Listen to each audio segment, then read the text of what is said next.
Ever feel like you've already spun the cinematic globe and landed on every masterpiece there is? Think again, fellow travelers, because Roger Ebert's personal pantheon is about to flip your movie world upside down. Strap in, keep those comments fingers limber, and remember to slam that subscribe button for more hidden treasures from Golden Age classics. Aguirre, The Wrath of God, 1972. Picture this: Spanish conquistadors drifting down a jungle river, their armor rusting while mosquitoes hum funeral dirges. Klaus Kinski's Aguirre stalks the raft like a jaguar in breastplate, whispering that he is the wrath of God. Werner Herzog shot almost guerrilla style, lugging cameras up steep Peruvian slopes, bribing villagers for monkeys, and allegedly keeping a loaded pistol handy to discourage Kinski from deserting. Herzog's infamous clashes with his mercurial star became legends in themselves, an explosive behind-the-scenes saga nearly as harrowing as the journey depicted on screen. The crew battled sweltering humidity, torrential rains, and real threats from wildlife, forcing actors into genuine states of exhaustion and madness that seeped into every frame. Cinematographer Thomas Mausch captured an Amazon rainforest dripping with sinister beauty, mist-shrouded peaks, vine-choked ruins, a primordial world indifferent to human ambition. The otherworldly score by Popol Vuh drifts hypnotically over the water, evoking ancient rituals and impending doom, sinking viewers deep into Herzog's vision. Despite a shoestring budget of only $375,000, laughably modest by modern standards, the visuals achieve an epic, timeless quality. Initially released on a single obscure German screen, Aguirre slowly spread across midnight circuits, capturing imaginations one daring theater at a time.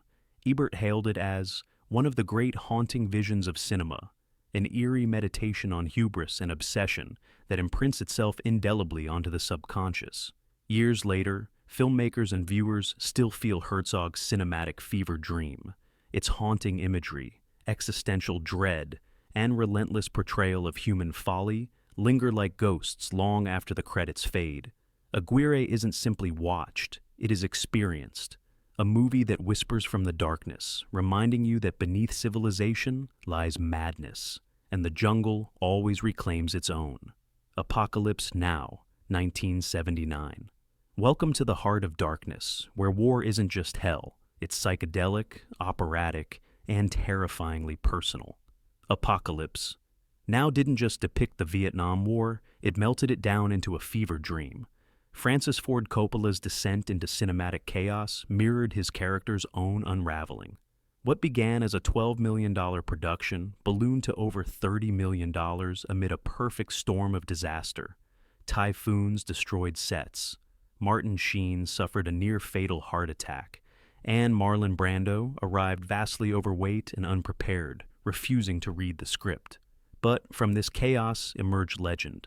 Coppola made alchemy from adversity. With Brando's scenes, he leaned into shadows, allowing improvisation and mystery to shape the performance. Instead of a hindrance, Brando's unpredictable presence became the mythic center of Colonel Kurtz, a monstrous enigma worshipped deep in the jungle. Robert Duvall, as Colonel Kilgore, delivers one of the most iconic performances in film history, surfing amid napalm, barefoot, and godlike, declaring with casual gusto, "I love the smell of napalm in the morning. It's absurd, it's poetic, it's unforgettable."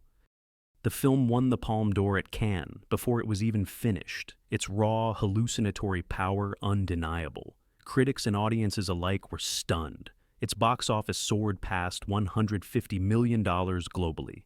But it's true, impact lies in how it reshaped the war genre entirely. Roger Ebert called it the most hallucinatory war film ever made, and praised its hypnotic pull, how it exposes the spiritual rot inside the machinery of war. Every frame drips with madness and artistry, from Wagner echoing over helicopter blades to the surreal Du Lung Bridge shootout. Apocalypse Now is a war film that eats its own tail. It doesn't just tell a story, it devours you, pulls you upstream, and leaves you gasping in the fog. Citizen Cain, 1941. Few films have shaken Hollywood like Citizen Cain. Orson Welles, just 25 and armed with theater and radio fame, walked into RKO Studios demanding complete creative freedom and got it. The result? A film that redefined cinema from the ground up. Wells, along with visionary cinematographer Greg Toland, pioneered deep focus photography, radical lighting, and unorthodox camera angles. They drilled holes in studio floors for dramatic low shots and layered sound like no one before. This wasn't just storytelling, it was architecture, innovation, and ambition stitched together. At its heart is Charles Foster Cain, a media mogul whose dying word, Rosebud, launches a journey through a fractured life. We never quite know Cain. Instead, we see him reflected in the memories of others. Each perspective contradicts the last, painting a kaleidoscope of ego, loneliness, and lost innocence. Though it lost the Best Picture Oscar to How Green Was My Valley, time has crowned Citizen Kane the king. Sight and sound critics ranked it the greatest film of all time for decades. Its influence echoes through everything from There Will Be Blood to The Social Network. Ebert admired it not just as a masterpiece, but as an inexhaustible one.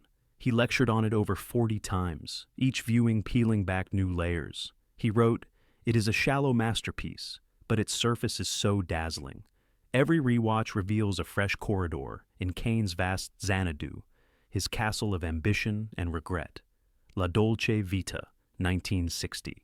La Dolce Vita opens like a dream and glides like a phantom through Rome's decadent after hours. A statue of Christ dangles from a helicopter, drifting above the eternal city. Watched by bikini-clad sunbathers on rooftops, Fellini announces his thesis in the first frame: sacred and profane, divine and ridiculous, all tangled in modern life. Marcello Mastroianni, perfectly cast as weary journalist Marcello Rubini, floats from one glittering party to another, trading soul-searching for scoop-chasing. He's not just lost, he's willingly adrift in a world of celebrities, aristocrats, and decaying nobility, constantly searching for meaning in the champagne foam. Federico Fellini shot the film for around $10 million in today's dollars, a staggering budget for Italian cinema at the time. But every lira is on screen, from the iconic Trevi Fountain sequence where Anita Ekberg bathes in moonlight, to the surreal, candlelit final beach walk with a dead sea monster sprawled in the surf. Upon release, the Vatican condemned it. Critics were baffled, but audiences lined up for blocks. It broke box office records in Italy and dazzled international festivals. Over time, it evolved from scandalous to sacred, a snapshot of post-war disillusionment and cinematic liberation. Ebert called La Dolce Vita one of the greatest films ever made, noting how it matured with him. As a young man, he saw rebellion. Later, he saw loneliness and yearning. The film never changes, but you do, and that's its magic. The General, 1926. Buster Keaton didn't just perform stunts, he danced with danger. In The General, he delivers a silent-era epic that blends comedy, action, and mechanical marvels with jaw-dropping precision. Based loosely on a true Civil War event, the film follows Johnny Gray, a railroad engineer whose beloved locomotive and sweetheart are both hijacked by Union spies. His mission? Rescue both, with nothing but grit, gears, and sheer determination. What sounds like a simple chase becomes one of cinema's most meticulously orchestrated spectacles. Keaton performs every stunt himself, leaping between moving trains, running across roofs, and even riding the side of a cannon while maintaining his famously deadpan expression. The centerpiece? A full-scale locomotive crashing off a burning bridge into a river. A real train, one take, $42,000 gone in seconds. It was the most expensive stunt in silent film history, and it looks just as incredible today. The General was met with lukewarm reviews and mediocre box office. Critics didn't know what to make of a war film that wasn't quite a drama, nor a traditional comedy. But time proved them wrong. The film was rediscovered in the 1950s and soon recognized as a masterclass in visual storytelling. Ebert praised The General for its mathematical elegance, a phrase that perfectly captures Keaton's clockwork choreography. Every gag is timed to perfection, every shot is purposeful. Keaton wasn't just a clown, he was an engineer of laughter. Raging Bull, 1980. Raging Bull is not just a boxing film, it's a brutal opera of self-destruction, framed in sweat, blood, and black and white celluloid. Martin Scorsese turned the life of middleweight champion Jake LaMotta into a searing psychological portrait. A man who can take every punch in the ring but can't dodge his own demons. Robert De Niro transformed for the role in ways that still echo through acting lore. First, he trained with LaMotta himself, becoming a competent boxer. Then, during a production break, De Niro packed on 60 pounds to portray the bloated, broken version of LaMotta in his post-fight years. His physical transformation is shocking, but it's the emotional depth, the jealousy, rage, and loneliness that truly stuns. Scorsese filmed the boxing scenes at 48 frames per second, twice the normal rate, allowing for exaggerated slow motion. Every punch lands like a gunshot. Every drop of sweat, a splash of raw emotion. Fights are stylized, each one reflecting Jake's internal state more than the sport itself. It's less about boxing and more about punishment, inflicted and received. Editor Thelma Schoonmaker, a Scorsese mainstay, cuts with surgical brilliance. A prison cell door slams like a boxing bell. A quiet moment shatters with a sudden outburst. Nothing is wasted. When Raging Bull hit theaters in 1980, it wasn't a smash hit, earning just $23 million, but critics immediately recognized its weight. Ebert declared it the best film about the low side of the American dream, likening Jake LaMotta to a tragic figure torn between violence and vulnerability. 2001, A Space Odyssey, 1968.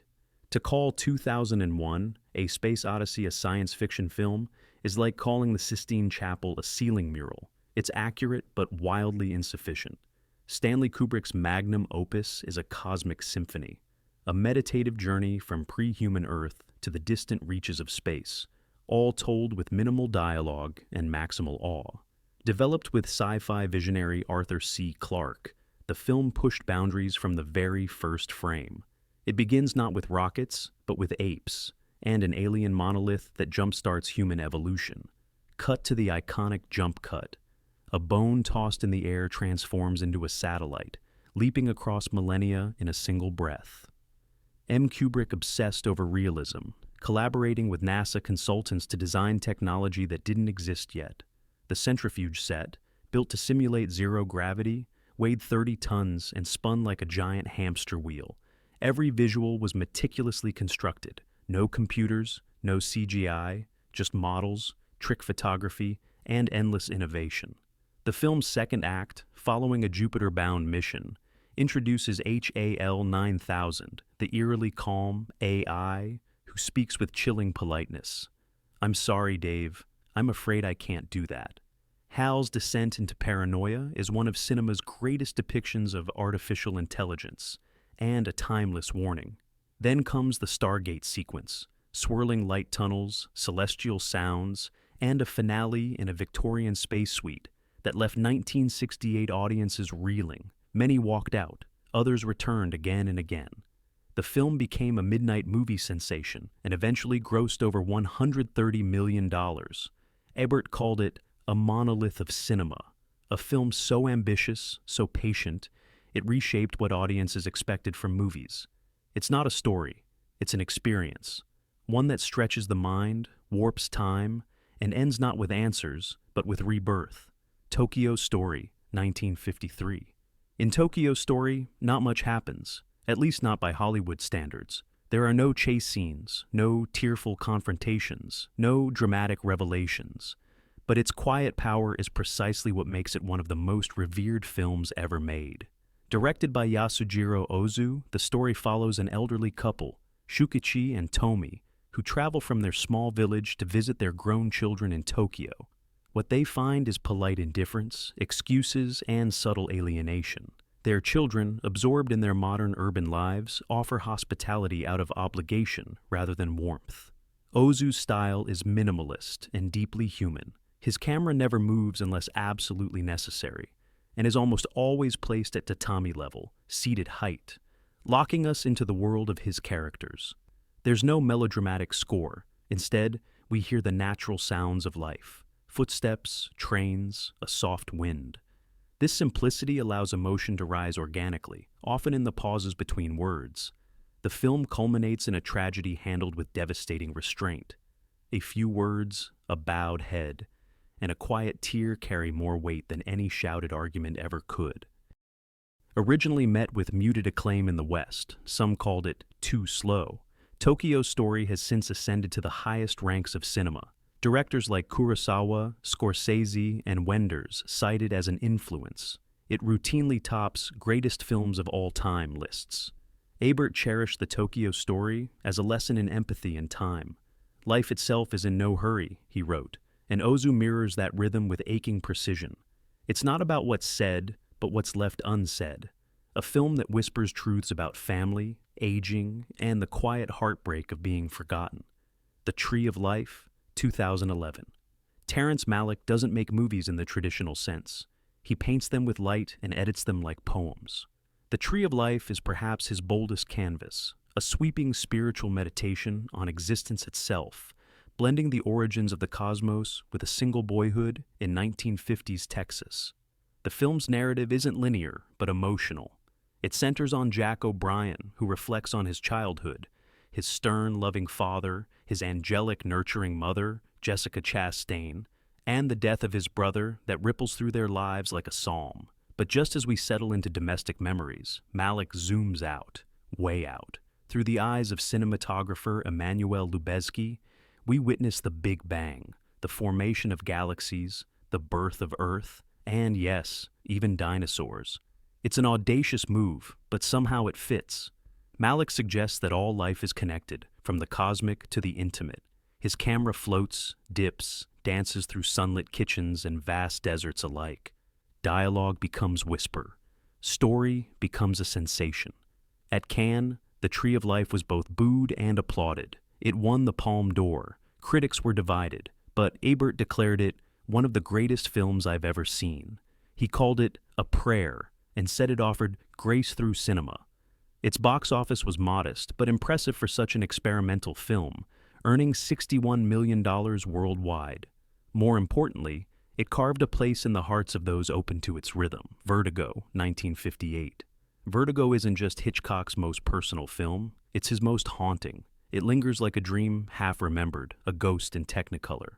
James Stewart stars as Scotty Ferguson, a retired detective plagued by acrophobia who's hired to follow a mysterious woman, Kim Novak. But what begins as a simple tail job dissolves into obsession, identity, and the illusion of control. Shot in San Francisco's shadowy streets and windswept coastal cliffs, the film is a visual masterpiece. Hitchcock invented the now famous dolly zoom to simulate Scotty's vertigo, camera moving backward while zooming in, to stretch stairwells into nightmarish abysses. Bernard Herrmann's hypnotic score loops like a spiraling subconscious, drawing us deeper into Scotty's unraveling. When Vertigo was released in 1958, critics shrugged. The audience were confused. It underperformed. But Hitchcock knew what he'd made.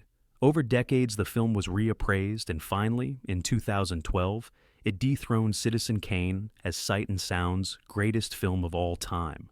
Ebert wrote that Vertigo creeps into dreams, a story about male control, idealized love, and the way memory can distort reality. Scotty doesn't fall in love with a woman. He falls for a phantom, then tries to resurrect her. His love becomes controlled, and his passion becomes tragedy. Kim Novak, often underappreciated, delivers a heartbreaking dual performance. She's at once real and constructed, vulnerable and mythologized. When Scotty remakes her appearance, it's one of the most unsettling moments in film history, not violent, but deeply invasive. Casablanca, 1942. Casablanca was never meant to be a classic. It was just another wartime studio production, rushed into theaters with a cast of reliable stars and a rotating door of screenwriters. But somehow, lightning struck. Set against the backdrop of World War II, the film takes place almost entirely in Rick's Café Américain, a smoky, glamorous purgatory for refugees, spies, and lost souls. Humphrey Bogart plays Rick Blaine, a jaded nightclub owner who claims he sticks his neck out for nobody. That is, until Ingrid Bergman's Ilsa walks in, and with her, the past. Bogart's performance is pitch perfect, tough but tender, sardonic but deeply wounded. Bergman, luminous and aching, becomes the embodiment of impossible choices. Their chemistry is electric, yet held back by fate and duty. Lines like, "Here's looking at you, kid," and "We'll always have Paris," were almost accidents, written on set, improvised, discovered. Composer Max Steiner even wanted to cut as time goes by, but reshoots were impossible because Bergman had already cut her hair for another role. So, the song stayed and became eternal. The film earned over $10 million at the box office, huge for the era, and won Best Picture. But its real reward came later, as generations fell in love with its perfect mix of romance, sacrifice, and political urgency. Ebert wrote that Casablanca is a treasure of perfect scenes, where everything works even though it shouldn't, a miracle of casting, timing, and heart. It's a film about doing the right thing, even when it breaks you, about letting go, not because you don't care, but because you do. And somehow, every time you watch it, it feels like the first. Floating Weeds, 1959. In Floating Weeds, Yasujiro Ozu revisits his own 1934 silent film, remaking it in vivid color without losing an ounce of subtlety. The story follows a traveling kabuki troupe that arrives in a sleepy seaside town. But beneath the theatrical masks and summer haze lies a deeper drama, one of hidden paternity, fading fame, and long-held secrets. Komajuro, the troupe's aging leader, reconnects with an old lover and their son, who believes he's merely a family friend. As tensions simmer, jealousy and pride threaten to upend everything. There are no villains here, only wounded people navigating a changing world. Shot in rich, painterly colors, every frame feels like a woodblock print. Red paper lanterns glow against stormy skies. A sudden downpour sends characters scrambling under awnings. Ozu finds poetry every day. His camera stays low and still, his edits gentle and deliberate. Despite the emotional undercurrents, Ozu never pushes drama too hard. He trusts silence, trusts glances, trusts you. In one scene, a character lights a cigarette, not to show coolness, but to cover pain. That's Ozu. Ebert loved this film deeply, calling it a film of reassurance and consolation. While Tokyo's story breaks your heart, Floating Weeds holds your hand. It reminds us that life is messy, families are complicated, but beauty persists in the in-between moments. There's no sweeping score, no grand finale, just the slow ebb of lives, crossing, touching, and drifting apart again. Like the floating weeds of the title, Gates of Heaven, 1978. Errol Morris didn't set out to change documentaries. He just wanted to tell a story about a failed California pet cemetery. Armed with a borrowed 16mm camera and no crew, he uncovered something unexpectedly profound. Gates of Heaven begins with a man whose dream of dignified animal burials went bankrupt, but it quickly expands into a mosaic of voices, grieving pet owners, entrepreneurs, family rifts, and existential musings. Everyone speaks with utter sincerity, and Morris never mocks or manipulates. He simply listens, and we discover humanity in the most unexpected places. There are no flashy techniques, no narrator, no music, just people talking, but their words hit deep. A woman mourning her poodle speaks as though delivering a eulogy for a soulmate. A man rants about motivation, inheritance, and loss, all while his hair gets slowly blown out of place by a rogue wind. Roger Ebert placed Gates of Heaven in his personal top 10, calling it a documentary about people who were trying to find meaning in their lives. Werner Herzog was so impressed, he literally ate his shoe after losing a bet that Morris would never finish the film, a moment captured in its own documentary. While it made only a fraction at the box office, its influence is immeasurable. It opened the door for personal, philosophical, and surreal documentary styles, from American movies to the act of killing. Notorious, 1946. Notorious is pure Hitchcock. Romance wrapped in suspense, where every glance is loaded, and love is as dangerous as any bullet.